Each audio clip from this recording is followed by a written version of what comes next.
Tere õhtust! Püüame tänases saates selgusele jõuda ühes väga põnevas ja olulises küsimuses. Kuivõrd tõenäoline on, et meie planeedil toimuvat jälgivad kogu aeg mingisuguste teiste tsivilisatsioonide esindajad või on nad siiakanti saatnud mitmesuguseid sonde, aparaate ja ma ei tea, kuidas seda kõike peaks nimetama. Kas on võimalik, et Malaisia reisilennuki kadumine märtsis 2014 on seotud meie planeedil toimetavate maaväliste tsivilisatsioonide esindajatega, nende tegevusega maalähedases ruumis? Malaisia reisilennuki kaaperdamine teistsugusesse aegruumi. Georgi kosmoseuudis mustadest aukudest. Fatima ime. Sõnumid maavälistelt tsivilisatsioonidelt. Sissejuhatuseks heidame kiirpilgu aegade hämarusse. Mõned teadlased peavad tõenäoliseks, et piiblis kajastatud sündmused kajastavad meile võõraste planeetide astronautide külaskäike maakerale. Üheks niisuguseks teadlaseks on matemaatik Matest Agrest. Matest sündis 1915. aastal Mogiljovis, Valgevenes. 1938. aastal lõpetas ta Peterburi ülikooli matemaatikuna. Füüsika matemaatika doktori väitekirja kaitses Matest juba 31-aastaselt, 1946. aastal. Rahvusvaheliselt tuntuks sai teadlane aga mitte kui matemaatik, vaid kui paleokontaktide hüpoteeside arendaja.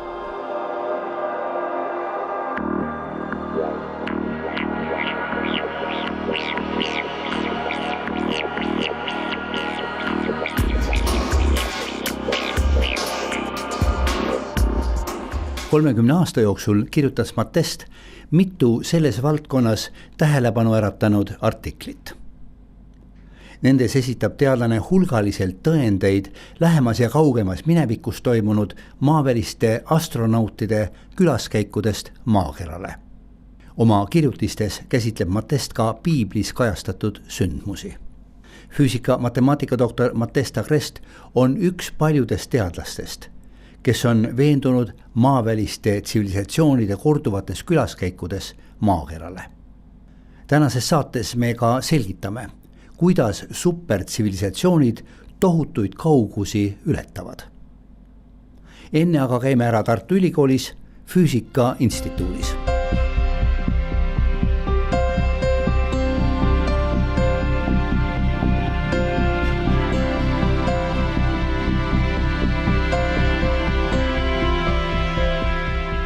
Nüüd, mis puutub füüsikute rolli maailma seletamisel.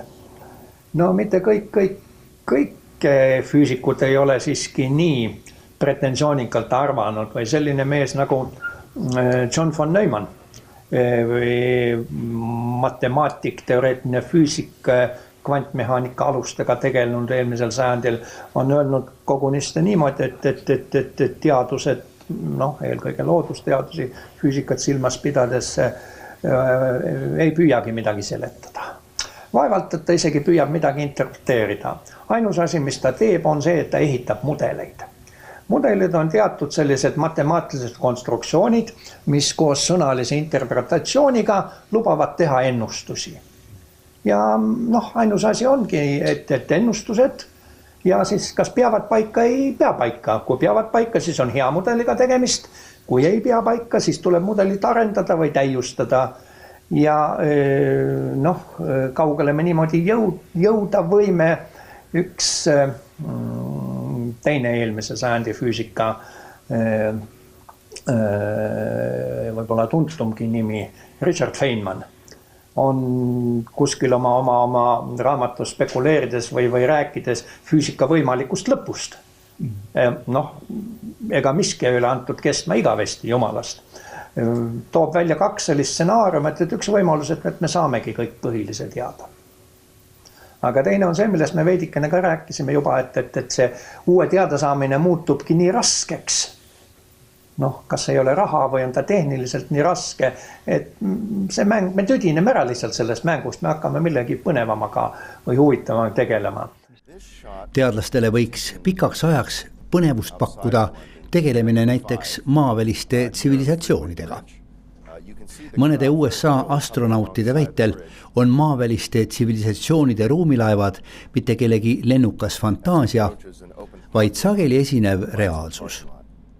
Kosmoseagentuuri NASA astronaut James McDivitt osales Gemini ja Apollo programmides.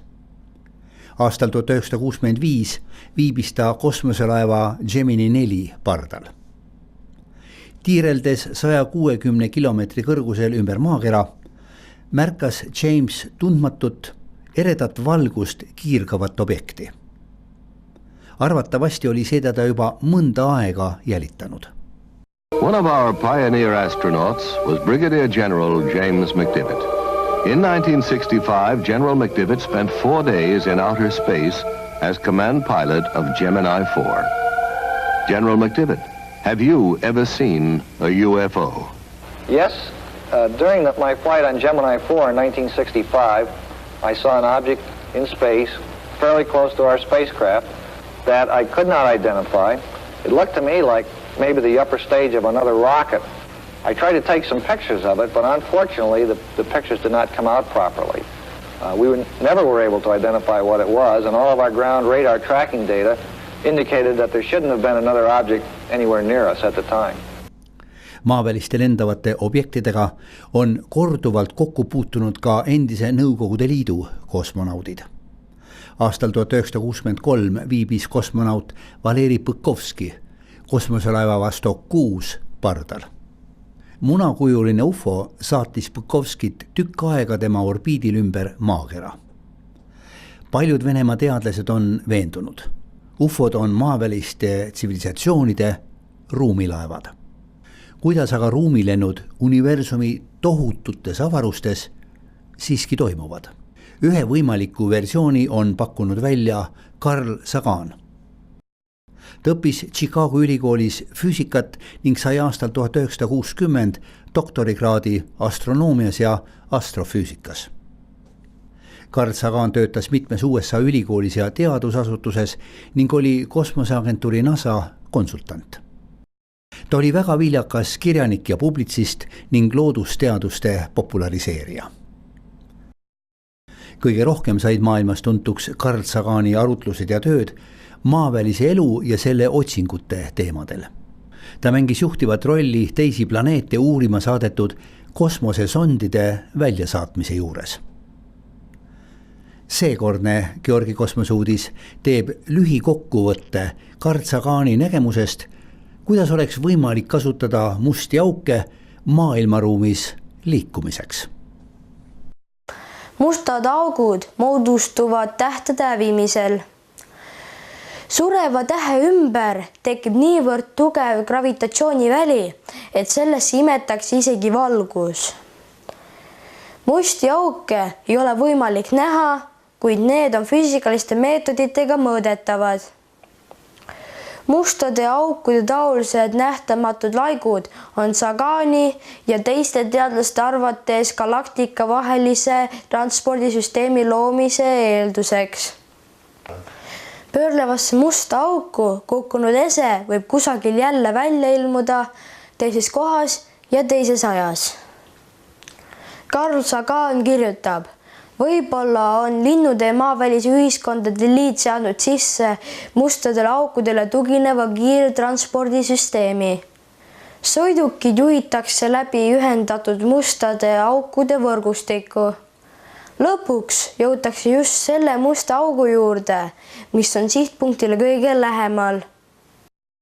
Sel moel ajas ja ruumis rändamine on jõukohane tõenäoliselt üksnes meist oluliselt arukamatele tsivilisatsioonidele. Ja tundub, et nüüd on käes õige aeg meenutada saate algul esitatud küsimust. Kas on võimalik, et Malaisia reisilennuki kadumine märtsis 2014 on seotud meie planeedil toimetavate maaväliste tsivilisatsioonide esindajatega nende tegevusega maalähedases ruumis? Sellele küsimusele vastamiseks meenutame aastat 1996. Just sel aastal toimus kosmoseagentuuri NASA ajaloo üks kõige raskemini seletatavaid episoode. Kosmosesüstiku Columbia meeskond oli toimetanud maalähedasele orbiidile satelliidi. Äkki aga juhtus midagi eriskummalist. Kosmosesüstikut Columbia ja satelliiti ühendanud 12 miili pikkus sondi tabas võimas elektrilaeng. Ei tea, kust tulnud elektrilaengu tagajärjel sondi ja kosmosesüstiku vaheline ühendus katkes. Kosmosesüstiku Columbia meeskonna ja maapealse juhtimiskeskuse silme all hakkas satelliit ja sellega ühendatud sond triivima maailmaruumi sügavustesse.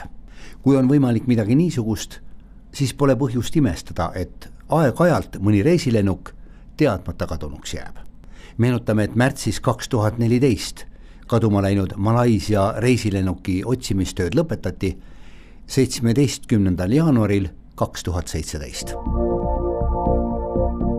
Täpselt nädala pärast, 12. mail hakkavad kogunema Portugalis asuvasse Fatima nimelisse maakohta 100 000 palverändurid. Palverännakud toimuvad kuni oktoobrikuuni. Ja tõenäoliselt on sel aastal palverändureid eriti palju, sest tähistatakse Fatima ime 100. aastapäeva, võib niimoodi öelda vist. Igor, tere tulemast stuudiosse. Palusin sind täna siia eeskätt selleks, et natukene lahti mõtestada seda, mida me Fatima ime all tegelikult mõtleme, missugune on olnud selle ime kaudu tulnud sõnumite tähendus siis 100 aasta jooksul erinevatele maakera piirkondadele ja mida see ime ütleb siis meile tänasel päeval ja võib-olla mida aitab see ime mõista ka tulevikule mõeldes. Et esiteks on tegemist ikka kristliku suurfenomeniga või arhetüüpse nähtusega, millest saab nüüd 100 aastat täis, et see El Fatima nimeline koht Portugalis muutus nagu tuntuks katoliku kirikus kuni Vatikanini välja, siis möödunud sajandi alguses ja hakkas järjest rohkem nagu energiat, informatsiooni ja jõudu koguma ja ka tähendusi tekitama ja looma.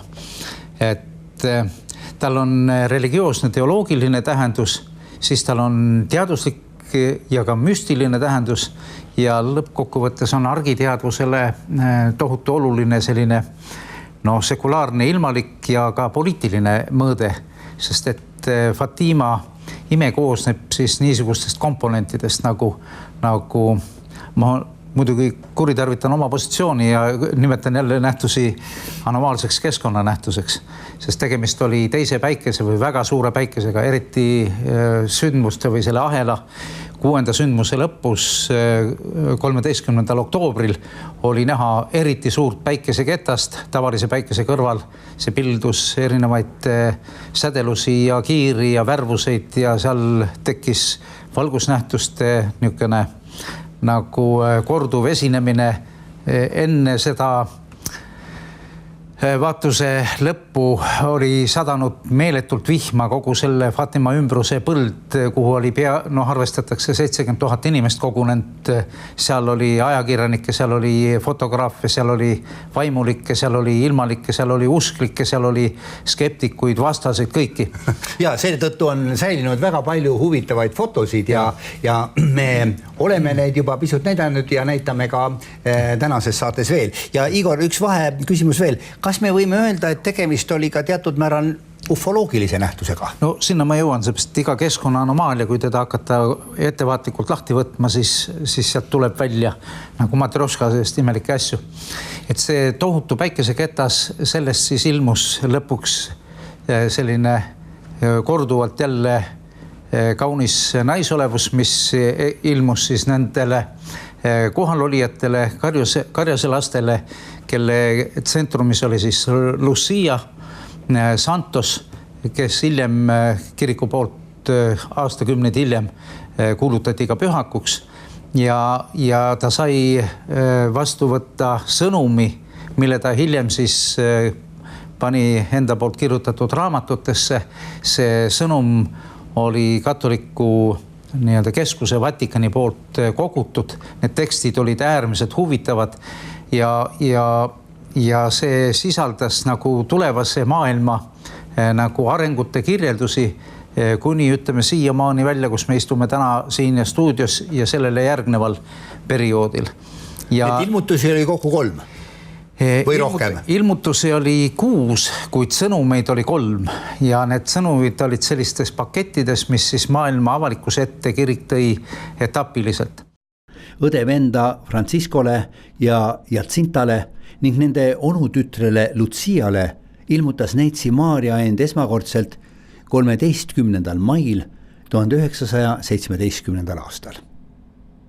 See toimus Faatimast 4 kilomeetri kaugusel asuvas mägedevahelises nõos, kus lapsed lambaid karjatasid.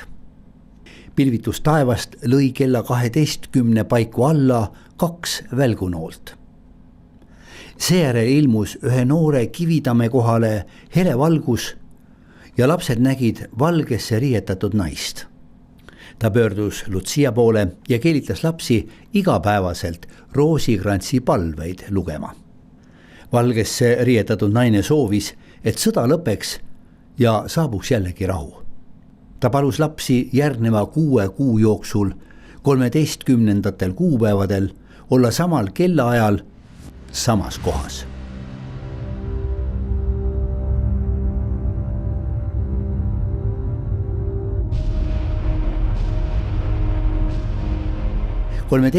juunil saatsid lapsi mõned täiskasvanud, et veenduda, kas nad ikka tõtt räägivad. Jällegi ilmutas end neitsi Maarja, rääkis Luciaga ja teatas õe venna Francisco ja Jancita peatsest surmast. Francisco surigi 4. aprillil 1919, Jancita 20. veebruaril 1920. 13. juulil läks juba 2000 inimest koos lastega Kivitamme juurde, et neitsi Maarja ilmutust näha. Ta ilmuski harjumuspärases valguses Kivitamme kohale. Lucia palus tal teha mõni silmaga nähtav ime, et tema kohalolekut usutaks. Neitsi Maarja kuulutas, et teeb imeteo oktoobrikuisel kokkusaamisel. 13. juulil tegi ta ka 3 ennustust. Esimene ennustus rääkis ühest uuest ja väga hirmsast sõjast, mis pidi algama veel paavst Pius 11. ametiajal. Paavst Pius 11. suri 10. veebruaril 1939, niisiis pool aastat enne teise maailmasõja algust. Sellegipoolest oli olnud neitsi Maarja ennustus silmapaistvalt täpne.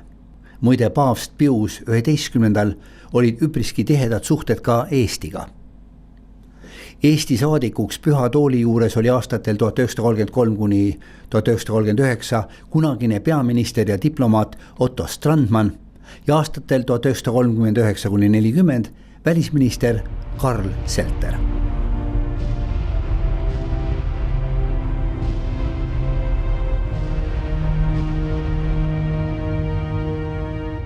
Teine ennustus käis kommunismi tõusu ja languse kohta.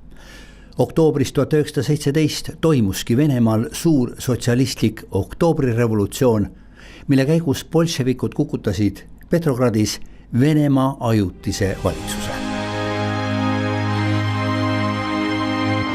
3. ennustus pandi Lucia poolt kirja alles aastal 1943 ja anti kinnipitseeritud ümbrikus üle piiskopile, kes pidi selle Rooma edasi saatma. Paavst pidanuks selle siis neitsi Maarja tahte kohaselt aastal 1960 teatavaks tegema. Seda aga millegipärast ei juhtunud. Lucia üleskirjutus anti igale uuele paavstile käest kätte edasi. Kui paavst Johannes 23. 1960. aastal selle ümbriku avas, siis Püha Isa kohkus ja ütles: ma ei või seda saladust küll välja anda. See vallandaks ju paanika. 3. ettekuulutus avalikustati ametlikult Vatikani poolt 28. juunil 2000. Avalikustatud versioon räägib atendaadist paavstile. 13. mail 1981 see Püha Peetruse väljakul toimuski. See kiviplaat siin Vatikanis Püha Peetruse väljakul tähistab just seda kohta, kus sooritati mõrvakatse paavst Johannes Paulus II ja see sündmus toimus 13. mail 1981. aastal. Sõrmest, alakehast ja küünarnukist haavatud paavst oli vaja toimetada Gemelli kliinikusse. Operatsiooni käigus selgus, et paavsti tabanud kuul oli möödunud kõigest 1 tolli kauguselt alakeha peamisest tuiksoonest. Kuul, mis kõigepealt riivas paavsti sõrme, muutis veidi suunda ja kihutaski arterist mööda. Sellest teada saades ütles paavst Johannes Paulus II hiljem. Üks käsi tulistas, teine aga suunas kuuli liikumist. Kui kuul poleks sõrme riivanud, oleks see purustanud aordi ja vigastanud Püha Isa selgroo. Paavst tuli teadvusele 14. mail. Paavst Johannes Paulus II tabanud kuul kinnitati koos kalliskividega kuldkrooni, mis on Neitsi Maarjale pühitsetud kuju peas Faatimas. Mõned asjatundjad väidavad, et tegelikult sisaldas 3. ennustus midagi muud. See sai selgeks aastal 1962 nõnda nimetatud Kuuba kriisi ajal. Washingtoni ja Kremli vastasseis teravnes Kuubale ehitatud Nõukogude Liidu tuumarakettide baasi tõttu niivõrd, et tuumasõja puhkemine oli muutunud täiesti reaalseks. Vatikan avaldas Kariibi mere kriisi korral avaldas materjalid siis nii Kennedyle kui Hruštšovile, et reguleerida sündmusi, mis olevat nagu nendes ennustustes kirjas ja andsid nagu valiku võimaluse ellujäämisele või hävingule. Vatikani diplomaadid suhtlesid USA presidendi John Kennedy ja Nõukogude Liidu tollase riigipea Nikita Hruštšoviga. Neile tehti teatavaks 3. ennustuse tegelik tekst. Tuli ja suits laskuvad taevast maa peale ja kõik muutub pimedaks. Ookeanide vesi aurab ära ja kõikjal valitseb nii suur kuumus, et vaht paiskub taevani. Kõik, mis seni on seisnud püsti, langeb pikali. Tund tunni järel surevad miljonid ja miljonid. Ja kõik, kes on veel elus, hakkavad kadestama neid, kes kohe surma said. Viletsus saabub kõikjale, kuhu ka ei vaata, ja kogu maad haarab värin.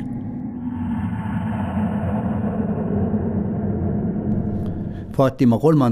ennustuse tõelise teksti esitlemine mõjus. Riigipead saavutasid kokkuleppe, mis võimaldas tuumakatastroofi vältida. Muide, läbi aegade on suure võimu teostajad olnud üpriski ebausklikud inimesed. Neid on alati huvitanud, mida arvavad kuulsad ennustajad ja selgeltnägijad. See kehtis ka Kennedy ja Hruštšovi puhul.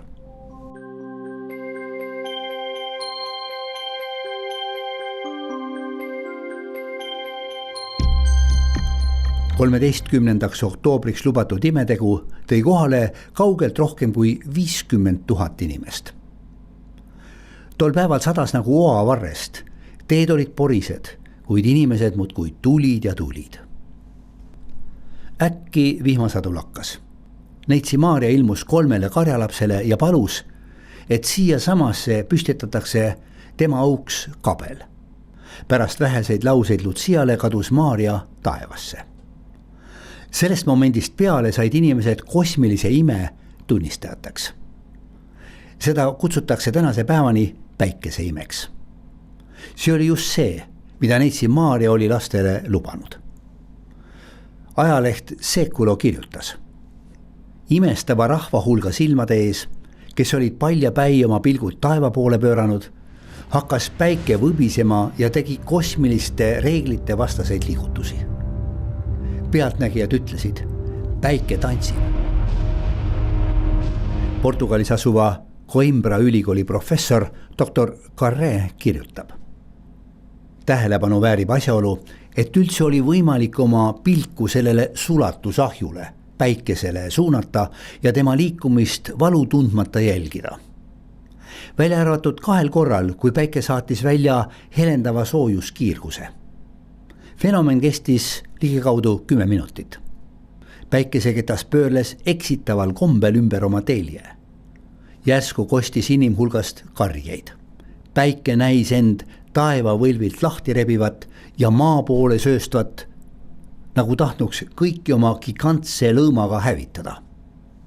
Coimbra ülikooli professor Dr. Carré ütleb lõpetuseks, et kirjeldatud fenomenile elas ta kaasa vaimselt tervena ja omamata seejuures mingeid emotsionaalseid häireid. Aga nähtuse seletamise jättis ta juba teiste hooleks. Itaalia professorid Pinotti ja Malanga Piisa ülikoolist peavad Neitsi Maarja ilmumist maaväliste jõudude manifestatsiooniks.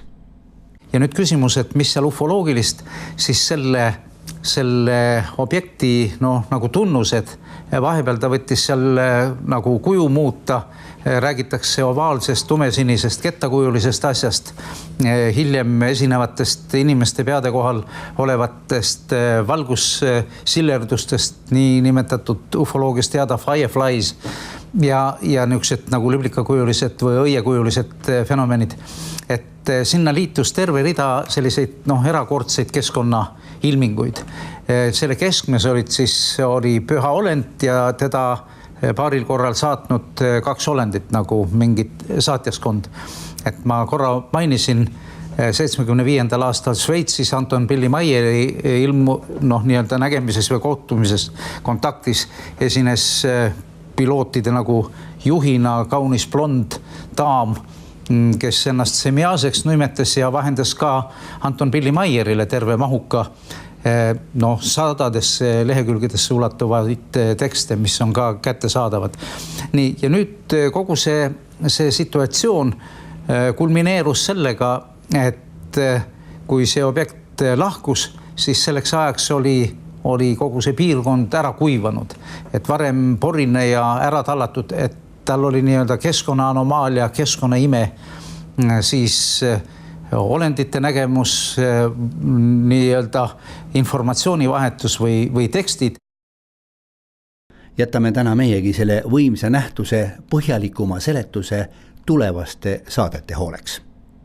Huvitav oleks näiteks teada, kuidas kommenteerib Faatima fenomeni usuteadlane Arne Hiob. Ja kui keegi teist, lugupeetud televaatajad, peaks lähikuudel sattuma Portugali, Faatimasse, kus tähistatakse 100 aasta möödumist Faatima ime nägemisest, siis palun jagage oma muljeid ka meiega.